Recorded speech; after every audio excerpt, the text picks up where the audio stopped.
네, 오늘은 여러분들 실시간으로 여러분들이 궁금하신 걸 질문해 주시면 제가 실시간으로 답변을 해드리는 시간이죠. 네, 평소에 뭐든지 괜찮습니다. 무엇이든지 물어보는 시간을 갖도록 하겠습니다.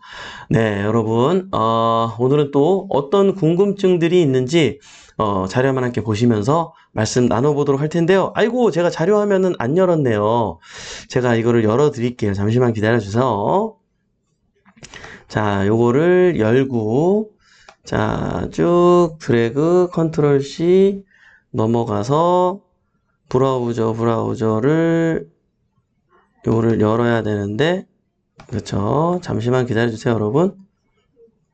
자, 들어갑니다. 기다려주세요. 짠! 보이죠, 여러분? 예. 자, 제가 이제 보이게 만들었습니다.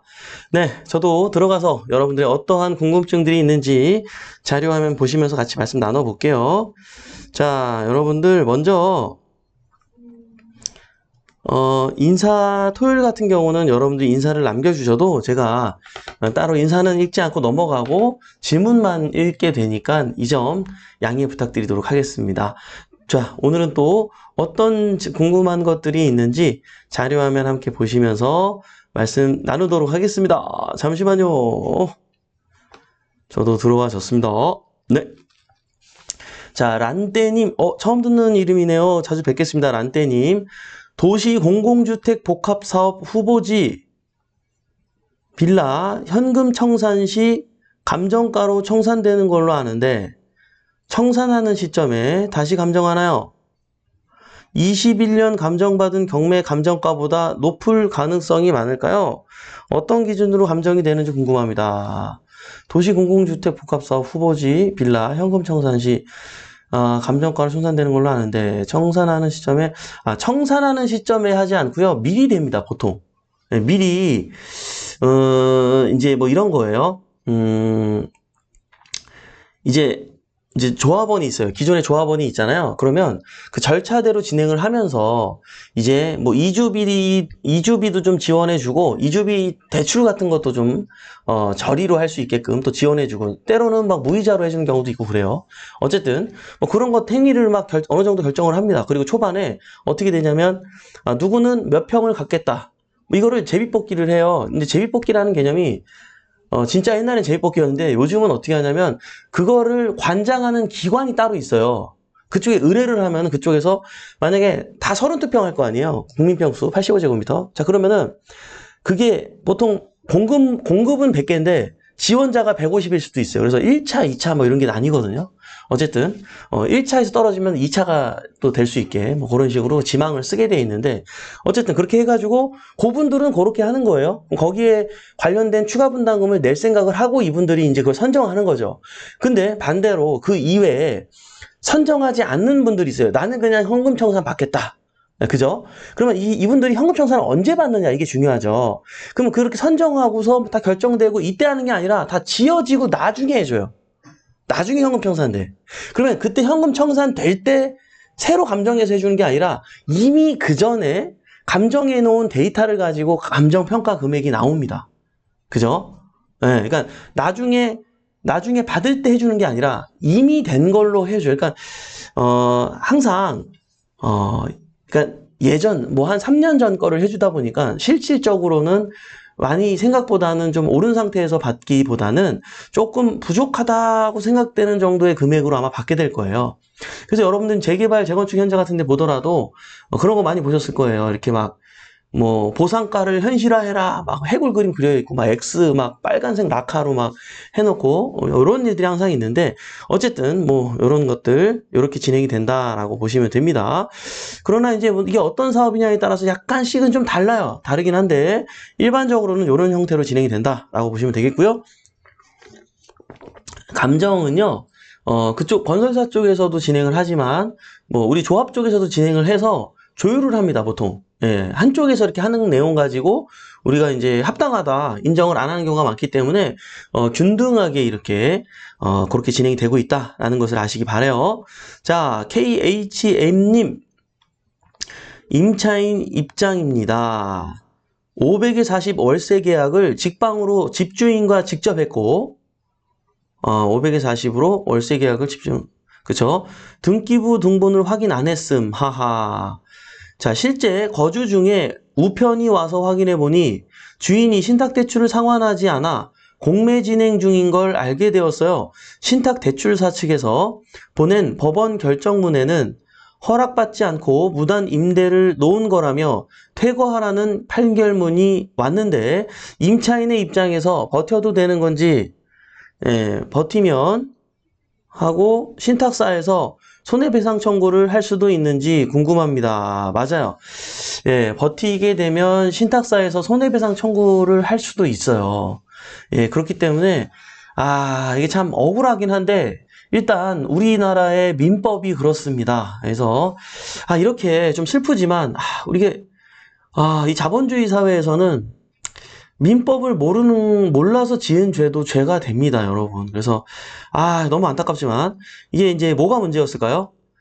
신탁사 물건은 명의가 신탁이 돼 있어요. 등기부에 보면은 한국투자 신탁 이런 식으로 나랑 계약을 한 그 집주인의 이름이 등기에는 그 어디에도 없습니다. 예. 그래서 그 신탁사가 있기 때문에 우리는 신탁사와 체결을 해야 돼요. 네, 그랬다면 정식 임차인으로 인정이 돼요. 인정이 돼서 500만 원 당연히 보장받고요. 얼마든지 그 돈을 받을 때까지 여기서 있을 수 있는 또 효과를 볼 수가 있는데 이 상황은 좀 어쩔 수 없습니다. 그래서 좋은 공부를 했다고 생각을 하고 이거를 다음번에 이런 계기로 경매를 알게 된 거잖아요. 그래서 조금만 그냥 하나만 낙찰받아도 500만 원 정도는 벌 수 있으니까 여러분들이 아니라 우리 KHM님 그렇게 조금 이미 상황은 벌어졌고 어쩔 수 없지 않습니까? 그죠? 예, 이거 그냥 어쩔 수 없으니까 접어두시고 이렇게 긍정적인 방향으로 좋은 방향으로 나아갈 수 있었으면 좋겠어요. 아시겠죠? 네. 피오리타님, 아이고, 피오리타님 오랜만에 뵙네요. 네. 인테리어는 어디서 어떻게 하는 게 좋을까요? 예, 요런 얘기 많이 듣습니다. 여러분들이 인테리어 경험이 많으신 분들이라면, 방산시장이라든지 서울에, 거기 가면은 그냥 한 곳에 그냥 다 나열돼 있어요. 타일 가게, 바닥재 가게, 벽지, 그냥 인테리어 관련된 모든 샤시 가게, 없는 게 없어요. 다 있습니다. 여러분이 도면하고 평수 이런 거랑 정확하게 그런 내용만 가지고 가서 상담을 받으면, 딱 거기에 필요한 물품들을, 알려줍니다. 몇 장, 몇 롤, 이거는 몇 개, 이거는 이렇게 딱 알려줍니다. 그 기술자분들, 요거는 2명이 가야 되기 때문에, 사수, 부사수까지 해서 얼마가 들고, 이런 거 다 안내받을 수 있어요. 근데 여러분, 사실 우리가 경험이 없는 분들 입장에선 경험이 없다 보니까 그렇게 하면 싸긴 싼데, 근데 싼 것만큼 효과를 낼 수 있는 상황이면 모르겠는데, 처음이다 보니까 여러분이 아무리 보고 따라해도 이게 여러분 마음대로 핸들링이 안 되기 때문에 되게 이쁘게 안 나와요. 돈을 들였는데 드린 것 같지 않은 느낌이 나는 경우가 굉장히 많습니다. 그래서 저는 이렇게 꼭 제안드려요. 전문가에게 진짜 잘하는 곳에 제대로 제값 주고 맡기세요.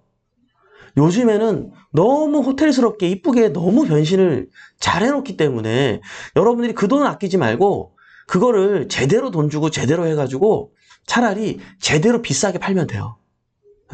근데 여기서 중요한 게 하나 있어요. 아파트는 안 돼요. 저는 빌라를 얘기하는 겁니다. 아파트는요, 아무리 잘 해놔도, 수리한 집 얼마, 안 한 집 얼마, 빠네요. 내가 수리한 비용조차도 보전받지 못하는 경우가 훨씬 많아요. 아파트에 힘주지 마세요. 내가 살 거면은 제대로 힘주세요. 근데 매도가 목적이라면 아파트는 아니에요. 그러나 빌라는 제대로 힘주잖아요. 힘준 값 팝니다. 여러분들 그런 식으로 옳은 방향성을 가지고 판단하시는 게 좋겠어요. 자, 우리 바이오맨님도 오랜만에 뵙고요. 자, 호호하하님, 처음 듣는 이름이네요. 반갑습니다. 호호하하, 기분 좋네요. 다중주택에 대항력 있는 남편이 있는데, 하하, 글이 끊겼어요. 호호하하님이 질문 주시면 나중에 연결해서 한번 읽어볼게요. 자, 그리고 제이유님, 오피스텔 원룸으로 에어비앤비와 33M2 어떤 게 더 좋은가요? 세금은 나오나요? 그럼요. 세금은요. 나온다 안 나온다를 떠나서 대한민국 국민으로서 수입이 발생하면 신고의 의무가 있습니다. 사실 신고를 해야 돼요. 여러분들이 신고를 하지 않으면 나중에 그게 적발이 되게 되면 또 추징금까지 내야 되는 거예요. 그죠? 그래서 우리나라는 다른 선진국들에 비해 이 추징금 요율이 되게 높습니다. 의외로 되게 높아요. 그래서 자진해서 신고하는 거를 저는 추천을 드리고 싶고요. 그 다음에 에어비앤비보다는 33M2가 합법이기 때문에 33M2로 자리 잡는 것을 추천드립니다. 예, 에어비앤비는 우리나라는 또 다른 나라는 안 그런데 어쨌든 우리나라는 에어비앤비를 오피스텔에서 운영하는 건 우선 불법입니다. 요거를 이해하시고 네, 진행하시기 바래요. 자, 민들레님, 안녕하세요, 메토님. 개별 물건 질문이 있습니다. 개별 물건 중 낙찰받은 물건에는 임차인이 없으며 시간이 늦어진다든지 낙찰받은 물건에는 임차인이 없으면 시간이 늦어진다든지 소유권 이전과 사용 수익하는 데 문제 없나요? 에? 이번에는 임차인이 없으면 시간이 늦어진다든지 소유권 이전과 사용 수익하는 데 문제가 없나요? 문제가 없기는 한데 이런 게 있어요. 그 안에 만약에 임차인의 짐이 놓여 있어. 그러면 그걸 내가 함부로 드러내면 안 돼요. 법적인 절차에 의해 내가 드러내야 되거든요. 그런 상황이다 보니까 만약에 임차인이 있다면 없더라도 짐이 있다면 임차인과 협상을 통해서 해결을 해야 돼요. 명도를 또 해결을 해야 되기 때문에 이건 케이스 바이 케이스겠죠. 근데 지금 말씀하신 그대로 만약에 임차인이 없고 안에도 깔끔하고 뭐 이런 상태라면 뭐 문제가 없겠죠. 자, 개별 물건 중 낙찰받은 물건에 대항력이 없는 임차인이 있어도 개별 물건 모두 다 낙찰되어야 그 얘기 하시나 보다. 그러니까 물건 번호가 많은 거죠. 그죠? 10개의 물건이 한 방의 경매로 나왔는데 그 중에 이제 한 개 물건을 임차인이 없는 한 개 물건을 낙찰받는 상황인 거죠. 그러니까 이게 소유자 거죠. 예. 그렇다 그러면 전혀 문제가 없어요. 잔금 납부하고 소유자하고 전화 통화해가지고 명도 관계만 얘기하고 그냥 진행하면 되는 거예요. 이해되죠? 예, 아무것도 아니에요. 다른 물건 낙찰 끝날 때까지 기다리고 이럴 필요 없어요.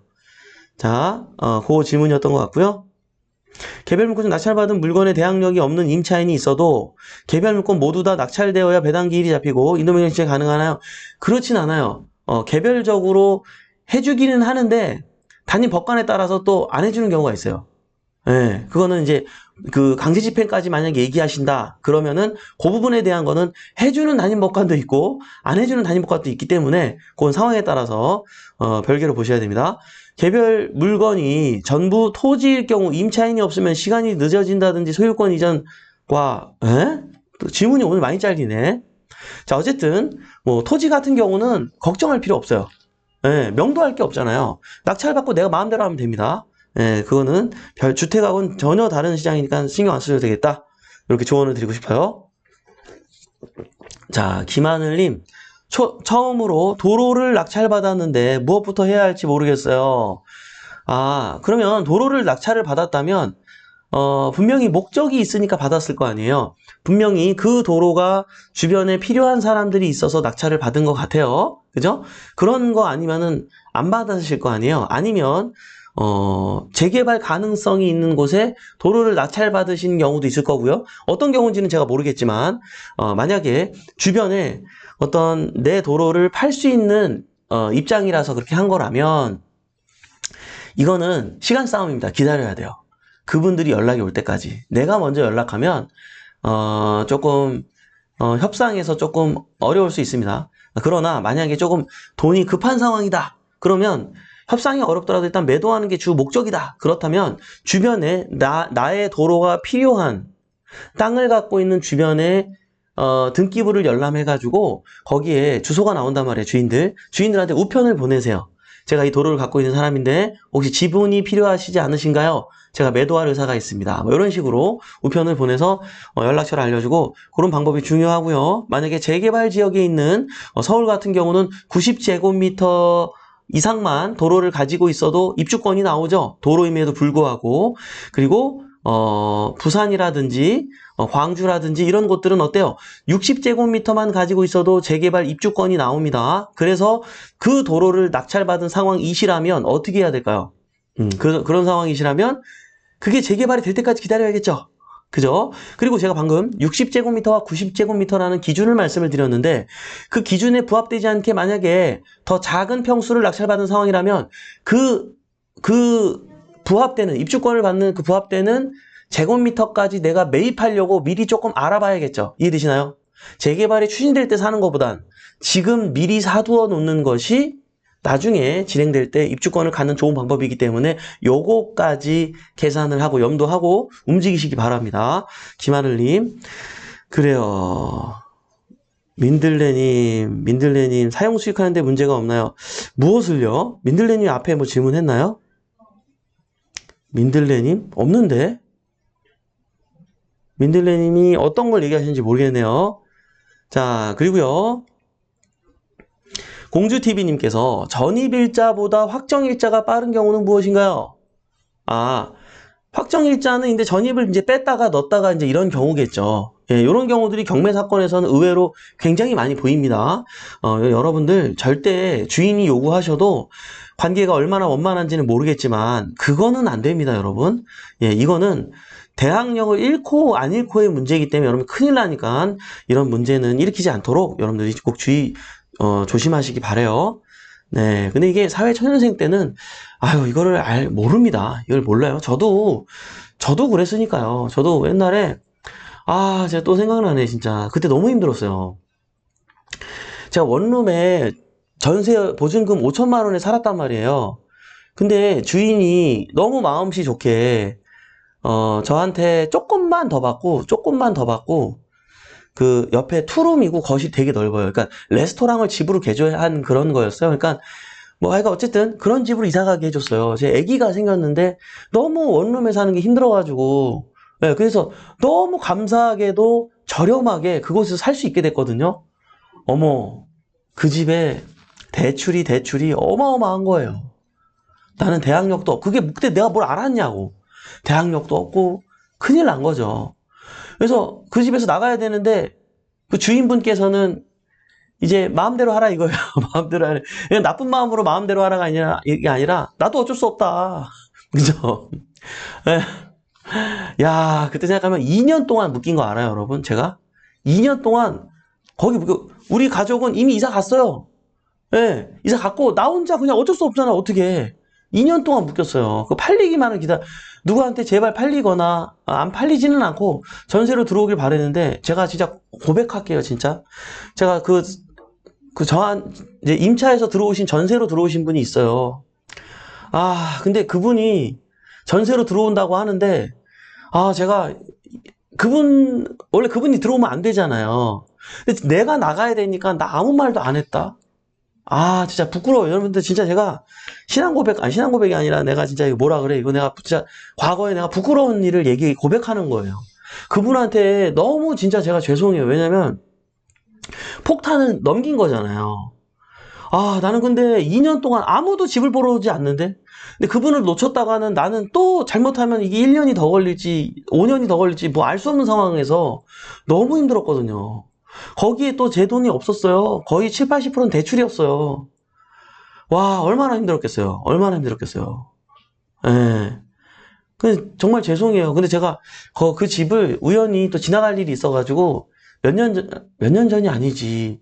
2년 전쯤에 제가 지나갔는데, 어머, 어떻게, 그분이 아직도 거기 살고 있더라고. 어떡해요, 여러분. 내가 진짜 마음이 너무 안 좋더라고요. 근데 이 얘기 왜 했지? 어쨌든 제가, 저의 그러니까 이게 여러분, 우리가 이게 모르니까 당한다니까, 이게. 우리 정말, 우리 형님, 누님들이 방송을 본다면, 우리 애들, 우리 조카들, 이거 방송 다 봐야 돼요, 다 봐야 돼. 예?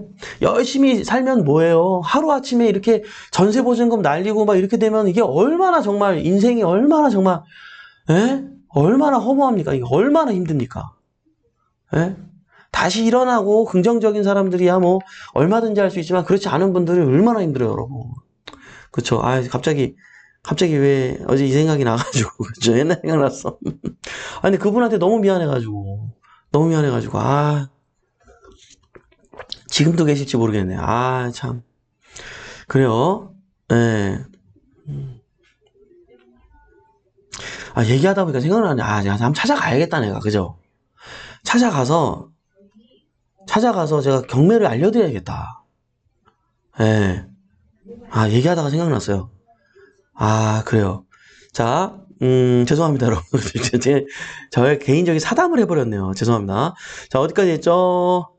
음, 자, 둔양이랑님, 안녕하세요. 5월달은 종부세 기간인데, 이달에 아파트를 1억 조금 넘게 낙찰로 종부세를 내야 되는지, 에? 1억 조금 넘게 낙찰 받는데 종부세를 왜 내요? 종부세는요, 일단 주택에 대해서는 이제 뭐가 있냐면, 기본적으로 공제를 해줍니다. 만약에 부부 명의로 우리가 매입해둔, 부동산 자산이시라면, 9억 인당 쳐주기 때문에 9억 해가지고 18억까지는 공시지가, 그것도 실거래가 말고, 공시지가 18억까지는 면세 구간이기 때문에, 1억 조금 넘는 주택을 낙찰받고 종부세를 낸다? 그거는 아니에요. 예, 뭐, 몇 개 더 하셔도 돼요. 아무 문제 없어요. 예. 자, 뭐, 본인이 혼자시라면, 만약 결혼 안 했다면, 9억까지는 괜찮잖아요. 거기다 1주택이라면 12억까지 괜찮아요. 이해되시나요? 네. 그래요, 여러분들. 참. 예, 여러분들 또 많은 질문을 해주셨는데요. 이렇게 토요일은 여러분들이 실시간으로 질문을 주시면 제가 실시간으로 답변을 드리는 시간입니다. 여러분들, 또 궁금한 내용이 있다면 토요일을 언제든지 빨리 인사 남기지 말고 질문부터 올려주세요. 순서대로 제가 읽게 되니까요. 저희가 토요일은 9시 30분부터 수업이 시작이 됩니다. 그래서 저도 바로 이렇게 우리 회원님들 맞이해야 되고 또 수업 준비를 해야 돼서 여러분들 조금 끝내는 거, 여러분들 양해해 주시고요. 아유, 오늘따라 또 질문이 되게 많으시네. 너무 죄송한데요. 어떡하죠? 요런 질문들 제가 잘 체크해 놓았다가 여러분들 또 평소에 제가 아침 방송을 통해서 또 해석해 드릴 테니까 여러분들 항상 굿모닝 경매 함께 시청하면서 우리가 나아갈 수 있도록 여러분들 함께 했으면 좋겠습니다. 그래요, 여러분들. 오늘 이렇게 마무리 해볼까요? 네, 오늘 이렇게 유한한 인생에서 소중한 시간을 함께 해주신 여러분 대단히 감사합니다. 매일 아침 행복한 부자가 되고 싶다면 굿모닝 경매와 함께 하시죠. 저는 또 월요일 아침에 활기찬 모습으로 찾아뵙도록 하겠습니다. 지금까지 회복신의 성재 멘토였습니다. 우리 같이 잘 됩시다. 화이팅!